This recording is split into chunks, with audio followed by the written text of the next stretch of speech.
అందరికీ మరణాత మరణాత మహిమస్వరం కార్యక్రమం వీక్షిస్తున్న దేవుని బిడ్డలైన మీ అందరికీ ప్రభు నామమున శుభములు కలుగును గాక. ప్రతిరోజు ఇదే సమయమునకు ఈ కార్యక్రమమును వీక్షించి దైవాశీర్వాదములు పొందండి. ఇప్పుడు పాస్టర్ సామ్యూల్ సుందర్ రెడ్డి గారు దేవుని వాక్య వర్తమానం అందిస్తారు. శ్రద్ధగా ఆలకించండి. దేవునికి స్తోత్రం. అందరికీ మరణాత. దేవుడు అనుగ్రహించినటువంటి ఈ మధ్యాహ్న కాల సమయంలో కొద్ది నిమిషములు దేవుని వాక్యాన్ని ధ్యానించుకుందాము. పరిశుద్ధ వేద గ్రంథంలోని వాక్య భాగాన్ని చదువుకుందాము. అపోస్తలుడైన పౌలు రోమీయులకు రాసిన పత్రిక 12వ అధ్యాయం 1వ వచనం చదువుదాము. కాబట్టి సహోదరులారా, పరిశుద్ధమును దేవునికి అనుకూలమునైన సజీవ యాగముగా మీ శరీరములను ఆయనకు సమర్పించుకునడని దేవుని వాత్సల్యమును బట్టి మిమ్మును బతిమలాడుకొనుచున్నాను. మహోన్నతుడానికి వందనాలు, స్తోత్రాలు, స్తుతులు చెల్లించుకొనుచున్నాము. ఈ ప్రాముఖ్యమైన సమయంలో తండ్రి, కొద్ది నిమిషములు నీ బిడ్డలతోనూ మాతోనూ మీరే మాట్లాడండి. మీ ఆత్మ కార్యాలను ప్రభువా నీ బిడ్డల పట్ల జరిగించుమని తండ్రి, ఏ వర్తమానము అవసరమై ఉన్నదో, ఏ వాక్కు ద్వారా నీ బిడ్డలను బలపరచనై ఉన్నావో ఆ వాక్కును సమృద్ధిగా అనుగ్రహించుమని మాట్లాడడానికి సిద్ధమవుతూ ఉన్న నజరేయుడైన యేసు క్రీస్తు వారి నామములో అడిగి వేడుకొనుచున్నాము పరమ తండ్రి, ఆమేన్. దేవనామమున మీ ಎಲ್ಲರಿಗೂ శుభములు కలుగునుగాక, ఆమేన్. చదవబడినటువంటి లేఖన భాగాన్ని మనం పరిశీలన చేసినట్లయితే, సజీవయాగముగా మీ శరీరములను సమర్పించుకొనుడని ఇక్కడ పౌలు భక్తుడి ద్వారా దేవుడు రాయిస్తూ ఉన్నారు. అవునండి, సజీవయాగముగా మనము దేవునికి మనల్ని మనం సమర్పించుకోవాలి. అంటే మనము దేవుని చేతులలోనికి వెళ్ళిపోవాలి. దేవుని హస్తాలకు మనల్ని మనము సమర్పించుకోవాలి, అప్పగించుకోవాలి అని ఇక్కడ మరి పౌలు భక్తుడి ద్వారా దేవుడు తెలియజేస్తూ ఉన్నాడు. యేసు చేతిలోనికి మనమందరము కూడా అప్పగించబడాలి. ఆయన చేతుల్లోనికి లేదా ఆయన హస్తాల చాటులోనికి మనమందరము కూడా వెళ్ళాలి అనేటటువంటి వాక్య భావము ఈరోజు మనము నేర్చుకోబోతూ ఉన్నాము. అవును, ఆయన చేతుల్లోనికి మనం వెళ్ళినట్లయితే లేదా మనలను ఆయనకు సజీవ యాగాలుగా సమర్పించుకున్నట్లయితే మన జీవితాలు చాలా అద్భుతమైనటువంటి ఆశీర్వాదాల వైపుగా వెళతాయి అనే విషయాన్ని ప్రభువు పేర తెలియజేస్తూ ఉన్నాను. యేసు చేతికి మనం అప్పగించబడాలి. ఎందుకు అంటే కనుక లోకములోను పాపములోను సాతాను చేతుల్లోనూ మనము ఉండవలసినటువంటి వారము కాదు. మనము ఆయన చేతుల్లోనికి మనం వెళ్ళవలసిన వారమై ఉన్నాము. ఒకవేళ ఆయన చేతుల్లోనికి మనం వెళ్ళకపోతే కనుక, ఆయన చేతులకు మనల్ని మనం అప్పగించుకోకపోతే కనుక ఖచ్చితంగా సాతాను మరి తన కబంధ హస్తాల్లోనికి మనలను లాగివేసేటటువంటి పని ఉన్నది అని తెలియజేస్తూ ఉన్నాను. ఎందుకు అంటే కనుక అపవాది గర్జించు సింహం వలె ఉన్నాడు. ఎప్పుడు మింగుదామా అని ఎదురు చూస్తూ ఉన్నాడు. విశ్వాసులను అవిశ్వాసులుగా మార్చివేసేటటువంటి ప్రయత్నం చేస్తున్నాడు వాడు. కాబట్టి తస్మాత్ జాగ్రత్త అనే విషయాన్ని ప్రభు పేరు మీ అందరికీ తెలియజేస్తూ ఉన్నాను. ఏదేమైనప్పటికీ కూడా సజీవ యాగముగా మనము ఆయన చేతుల్లోనికి మనము వెళ్ళవలసిన వారమై ఉన్నాము. అలా వెళితే దీవెనలు ఉన్నాయి. 7 ప్రాముఖ్యమైనటువంటి ఆశీర్వాదాల గురించి ఈరోజు మనం మాట్లాడుకోబోతూ ఉన్నాము. దేవుని యొక్క బలిష్టమైనటువంటి చేతుల్లోనికి మనం అందరము కూడా వెళ్ళినట్లయితే కనుక, అనగా దేవుని యొక్క హస్తాలకు మనల్ని మనం అర్పించుకున్నట్లయితే కనుక మొట్టమొదటిగా కలిగే దీవెన ఏమిటి అంటే కనుక మహిమ కలిగినటువంటి వ్యక్తులుగా దేవుడు మనల్ని మారుస్తాడు. ఇది మొదటి దీవెన. మహిమ కలిగినటువంటి వ్యక్తులుగా దేవుడు మనల్ని మార్చడము అంటే ఏమిటి అంటే కనుక, దేవుడు సృష్టి ప్రారంభములో నేలలో నుంచి అనగా మట్టిలో నుంచి మానవుణ్ణి చేసినట్టుగా మట్టిని తీసి బొమ్మను చేసి దానిలోనికి జీవవాయువును ఊదక నరుడు జీవాత్మాయను అనేటటువంటి మాట మనందరికీ కూడా తెలుసు. అనగా మొట్టమొదటిగా దేవుడు మానవుణ్ణి చేసేటటువంటి విధానములో దేవుడు వారికి మహిమను ఇచ్చాడు. మహిమ శరీరాన్ని వారికి అనుగ్రహించినట్టుగా మనం చూస్తూ ఉన్నాము. ఆదామును చేశాడు, ఆదాములో నుంచి దేవుడు అవ్వమును చేశాడు. ఇరువురు కూడా మహిమ దేహాలను ఇచ్చినట్టుగా వారు మహిమతో నింపబడినట్టుగా పరిశుద్ధ గ్రంథములో మనము చూస్తూ ఉన్నాం.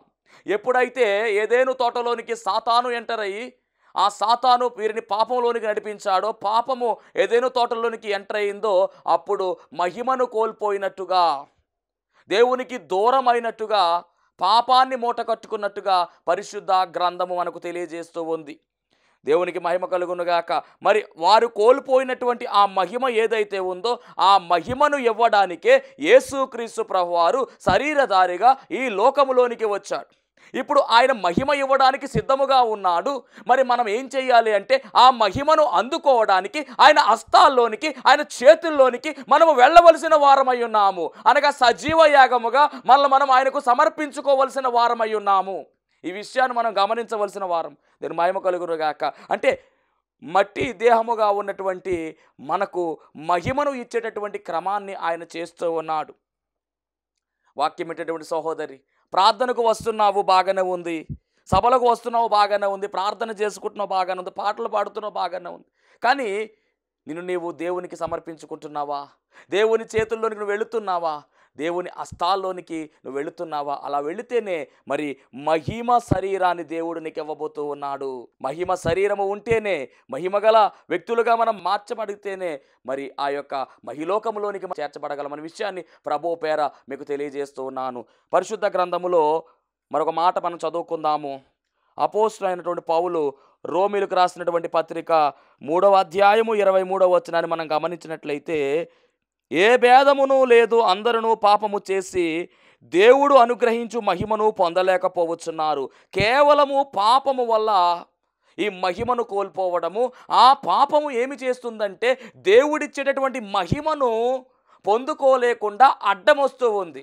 ఆ పాపాన్ని తీసివేయడానికే యేసుక్రీస్తు ప్రభువారు ఈ లోకంలోనికి వచ్చి యజ్ఞ పశువుగా మారిపోయి రక్తము చిందించి తన ప్రాణాన్ని యజ్ఞముగా చేసి తన ప్రాణాన్ని మనకు దానముగా ఇచ్చి పాపము నుంచి పరిపూర్ణమైనటువంటి విడుదల కార్యాన్ని జరిగించాడు.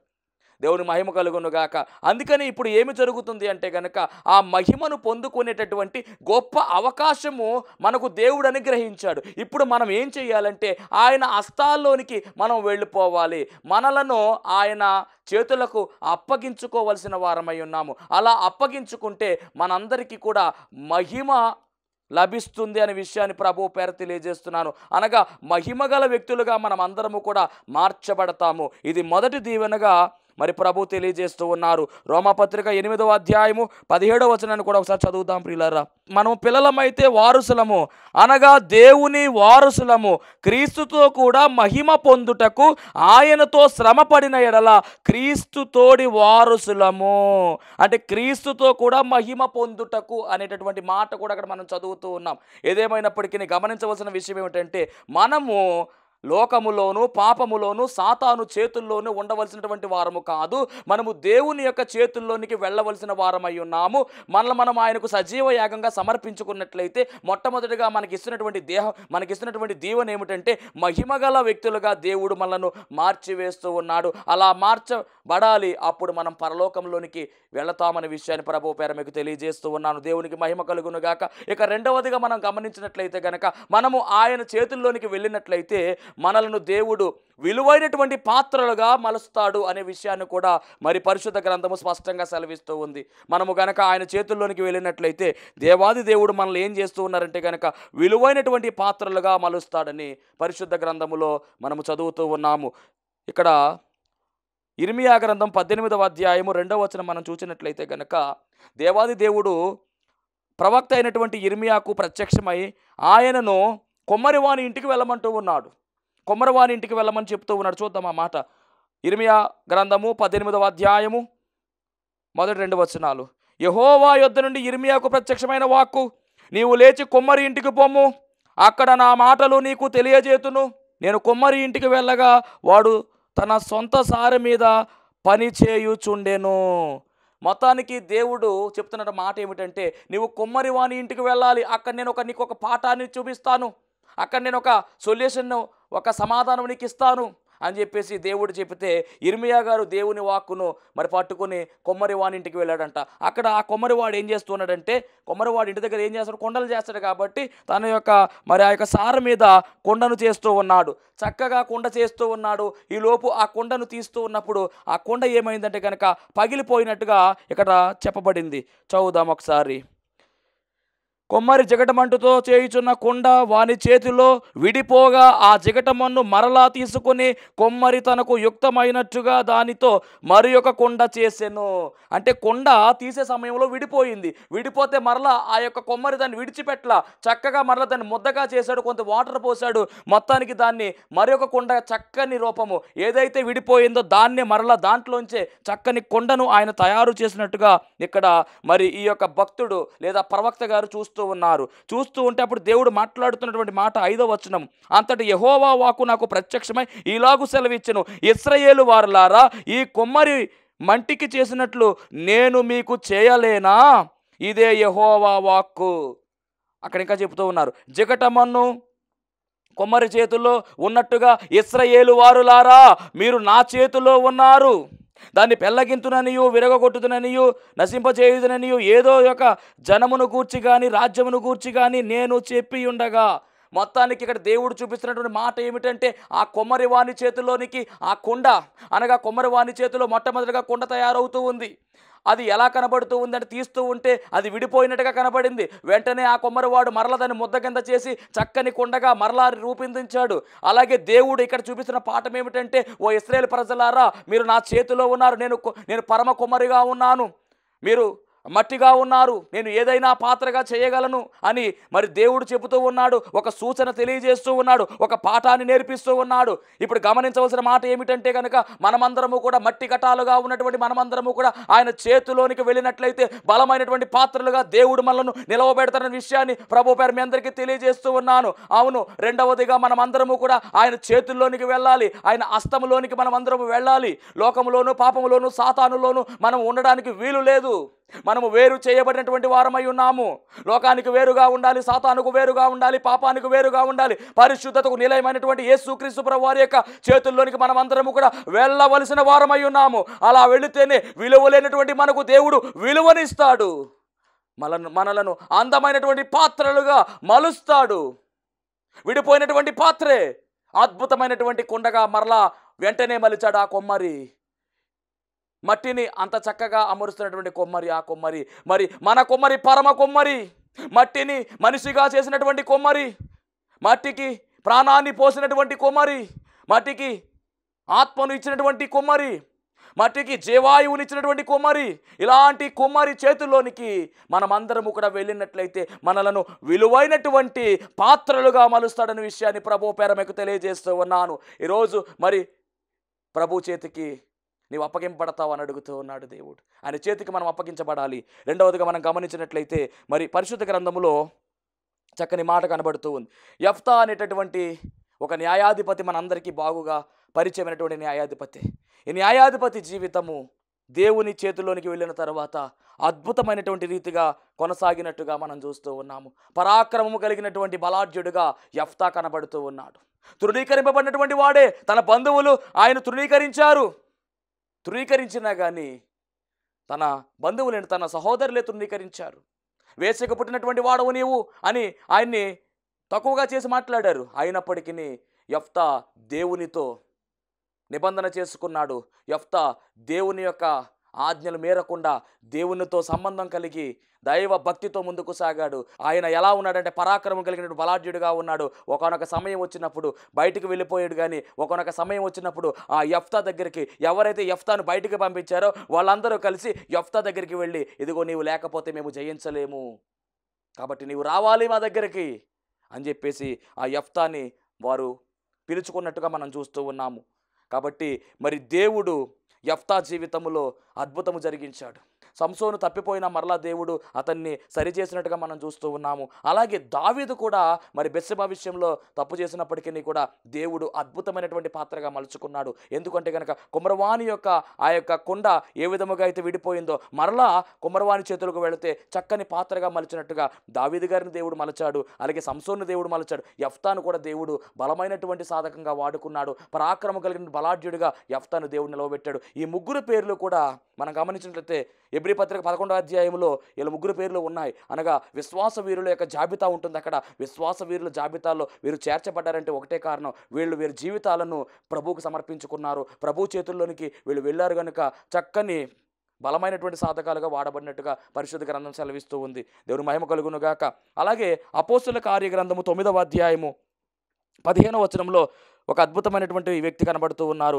అపోస్తుల కార్యాలు 9:15లో అందుకు ప్రభువు, నీవు వెళ్ళుము, అన్యజనుల ఎదుటను రాజుల ఎదుటను ఇశ్రాయేలీయుల ఎదుటను నా నామము భరించుటకు ఇతడు నేను ఏర్పరచుకొనిన సాధనమయ్యున్నాడు, అనగా పాత్ర అయ్యున్నాడు. ఇతడు నా నామము కొరకు ఎన్ని శ్రమలను అనుభవింపవలెనో నేను ఇతనికి చూపుదునని అతనితో చెప్పాను. దేవునికి మహిమ కలుగును గాక. సౌలు గారి గురించి, అనగా పౌలుగా మారినటువంటి ఆయన గురించి దేవుడు మాట్లాడుతూ ఉన్నాడు. పరిశుద్ధ గ్రంథములో అద్భుతమైనటువంటి సేవా పరిచర్య చేసినటువంటి గొప్ప వ్యక్తి, ఉన్నతమైనటువంటి వ్యక్తి, చక్కని పరిచర్య, చక్కని పత్రికలు రాయడంలో కావచ్చు, సువార్త పరిచర్యలో కావచ్చు, ఎంత దూరమైన భారమైన ఇబ్బంది అయినా కానీ, సమస్యలు ఎదురైనప్పటికీ, శోధనలు ఎదురైనప్పటికీ సేవను భారం అనుకోకుండా బాధ్యతగా తీసుకుని దేవుని మీద ప్రేమ కలిగి దేవుని సువార్తను ప్రకటించడంలో ఎక్కడా కూడా అలసిపోకుండా, అలసిపోయినప్పటికీ కూడా ఇదిగో ఎక్కడా కూడా ఆగిపోకుండా సాగిపోయినటువంటి గొప్ప పరిచర్య ఎవరిదైనా ఉందా అంటే కనుక అది అపోస్తులుడైనటువంటి పౌలుదే.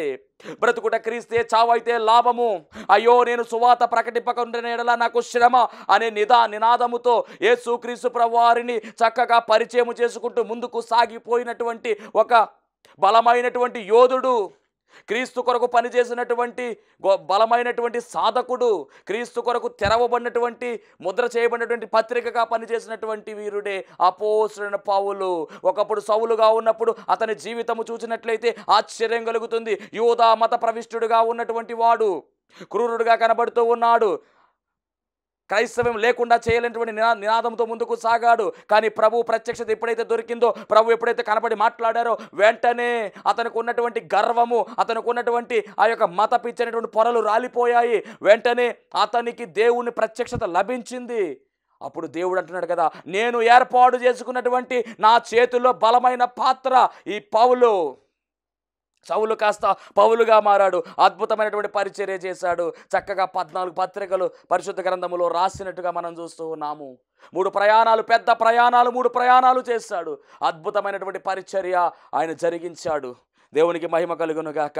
కాబట్టి దేవుని చేతిలోనికి మనం వెళ్ళినట్లయితే కనుక, ఆయన చేతులకు మనల్ని మనం అర్పించుకున్నట్లయితే కనుక ఖచ్చితముగా మనము కూడా వీరి వలె విలువైనటువంటి పాత్రలుగా మలచబడతాము.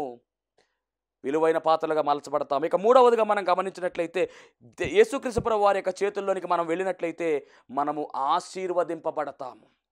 మీ అందరూ బాగుగా ఎరిగినటువంటి సందర్భమే.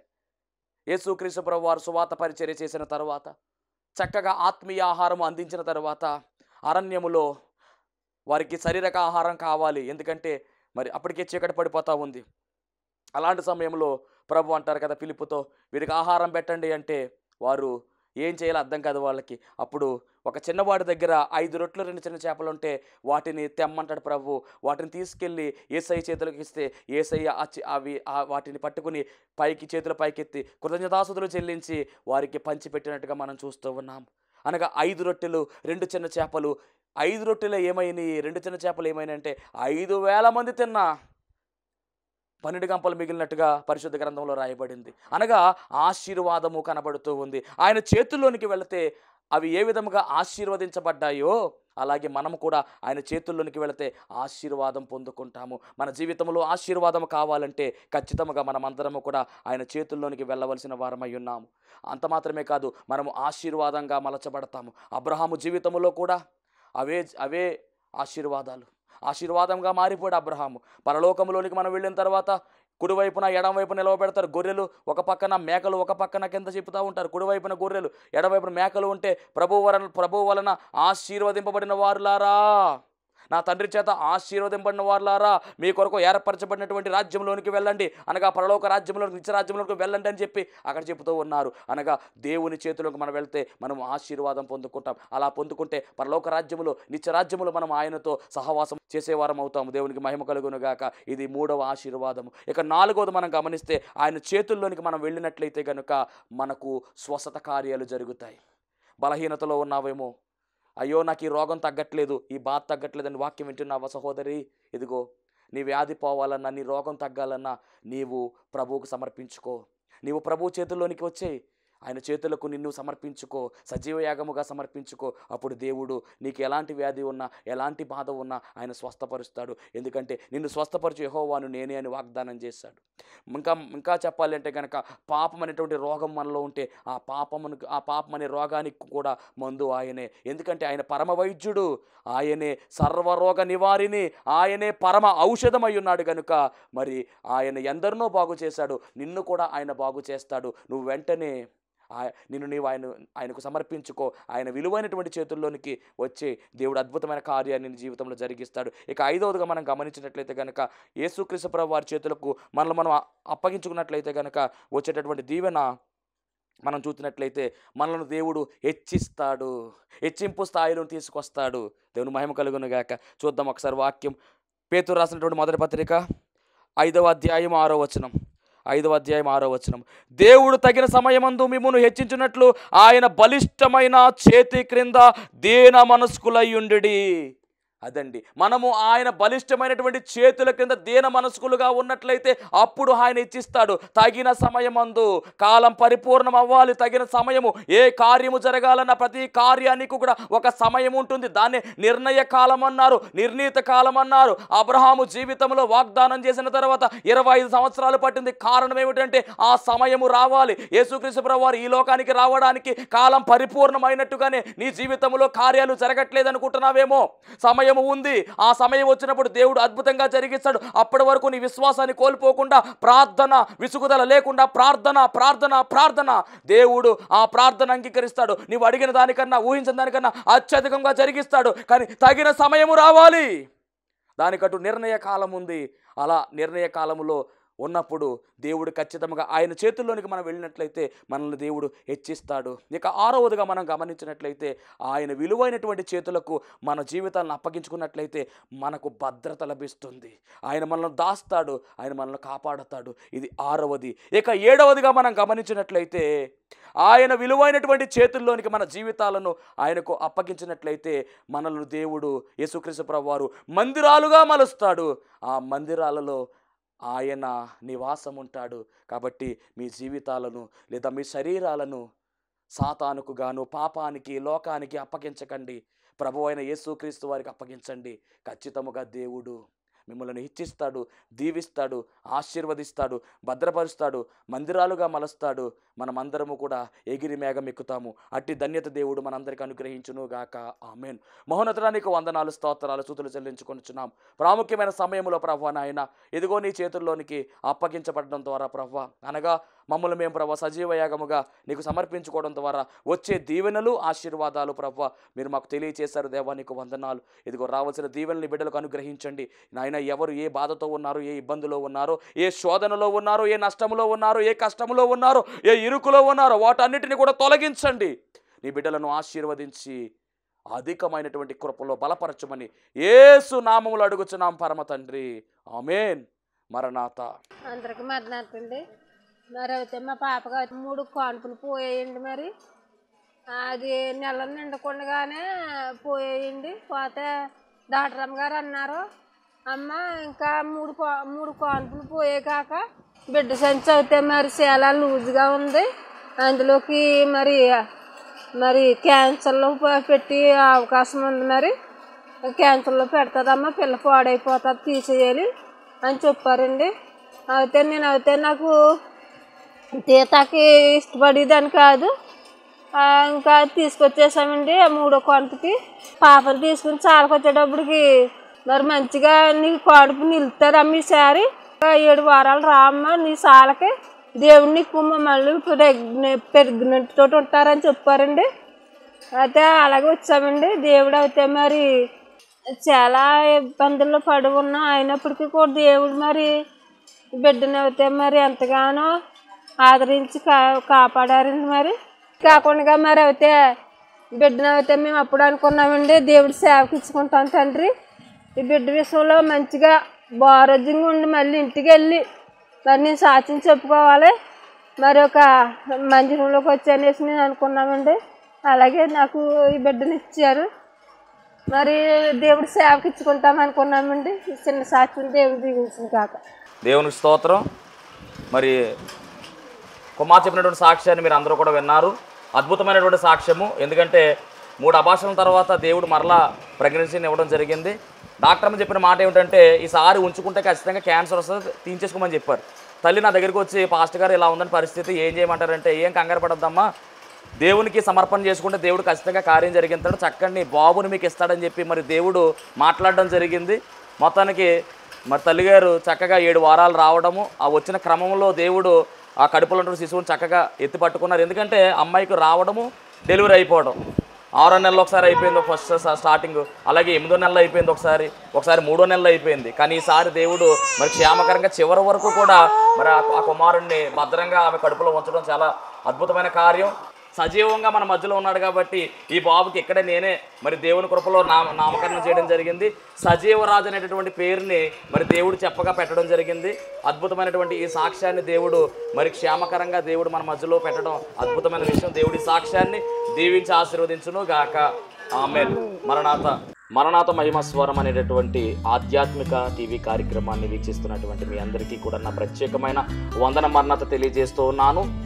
దేవుడు అనుగ్రహించినటువంటి ఈ కార్యక్రమం ద్వారా మీరందరూ కూడా ఎన్నో మేలులు పొందుకున్నట్టుగా మరి మేము వింటూ ఉన్నాము. అందరూ కూడా ఫోన్ కాల్ చేస్తూ ఉన్నారు. ప్రార్థన అవసరతలో ఉన్న వారందరూ కూడా ఫోన్ చేసి ప్రార్థన చేయించుకుంటున్నారు. చాలా సంతోషము. అందరూ కూడా మేలు పొందుకున్నట్టుగా మరి మీరు తెలియజేస్తున్న సమాచారం బట్టి మేము చాలా సంతోషిస్తూ ఉన్నాము. ఈరోజు ఒక ప్రత్యేకమైనటువంటి అంశాన్ని మీతో మాట్లాడాలని నేను మీ ముందుకు వచ్చి ఉన్నాను. అదేమిటంటే దేవుడు తన మహాకృపను బట్టి సేవా పిలుపు నాకు ఇచ్చి అన్నిటినీ విడిచిపెట్టి తను రమ్మనడం జరిగింది. మరి ఆయన ఇచ్చినటువంటి పిలుపును అంగీకరించి ఆయన సేవకు నేను వ్యాపారాన్ని గట్ట అన్ని విడిచిపెట్టి వచ్చాను. ఆ వచ్చినది మొదలుకొని ఈ దినం వరకు చక్కని సేవా పరిచర్యను దేవుడు జరిగించుకుంటూ ఉన్నాడు. చూస్తున్నటువంటి ఈ యొక్క ఈ షెడ్లో మేము ప్రతి శనివారం కూడా స్వస్థత ప్రార్థనలు అనగా శాల కార్యక్రమాన్ని జరిగిస్తూ ఉన్నాము. 1 సంవత్సర కాలం పాటు ఎలాంటి అడ్డు ఆటంకం లేకుండా చక్కని రీతిలో మరి ఈ శాల కార్యక్రమం జరుగుతూ ఉంది. దీని యజమానుడు మరి ఎలాంటి అద్దె కూడా మన నుంచి తీసుకోకుండా మరి ఫ్రీగానే ఈ కార్యక్రమాన్ని జరిగించుకోవడానికి ఆయన ఇచ్చి ఉన్నారు. కానీ ఇప్పుడు ఒక సమస్య వచ్చింది. అదేమిటంటే కొన్ని కారణాల వల్ల ఈ యొక్క షెడ్ని అమ్మకానికి పెట్టారు. మరి ఈ యొక్క క్లిష్టమైనటువంటి పరిస్థితుల్లో మనము తీసుకుంటే ఈ షెడ్ తీసుకోవాలి, లేకపోతే బయటకు వెళ్ళవలసిన పరిస్థితి వచ్చేసింది. మరి తీసుకుందామని ప్రయత్నం చేస్తున్నాము. ఆశ అయితే మాకుంది, కానీ లక్షలాది రూపాయలు ఖర్చు అవుతుంది కాబట్టి మా దగ్గర ఎలాంటి డబ్బు లేదు. అన్నీ విడిచిపెట్టి రావడంతో సేవ కొత్తగా ప్రారంభించిన సేవ కాబట్టి తీసుకోవాలనుకుంటున్నా కానీ ఇబ్బంది పడుతూ ఉన్నాము. ఇక్కడ ప్రార్థన కంటిన్యూగా జరగాలి అంటే కనుక ఖచ్చితంగా మరి ఈ కార్యక్రమాన్ని వీక్షిస్తున్నటువంటి మీ అందరూ కూడా మీ ప్రోత్సాహాన్ని అందించినట్లయితే ఈ ప్రార్థన ఆగకుండా ఖచ్చితంగా ముందుకు కొనసాగుతుంది. కనుక మరి ఈ కార్యక్రమాన్ని వీక్షిస్తున్న మీ అందరూ కూడా ఈ దీన సేవకుని యొక్క సేవను గుర్తించి దయచేసి మీ హృదయాన్ని గనక ఆ దేవుడు ప్రేరేపించినట్లయితే ఖచ్చితముగా మీరందరూ కూడా స్పందించవలసిందిగా, మీ యొక్క చేయూతను మాకు అందించవలసిందిగా ప్రభు పేరు తెలియజేస్తూ ఉన్నాము.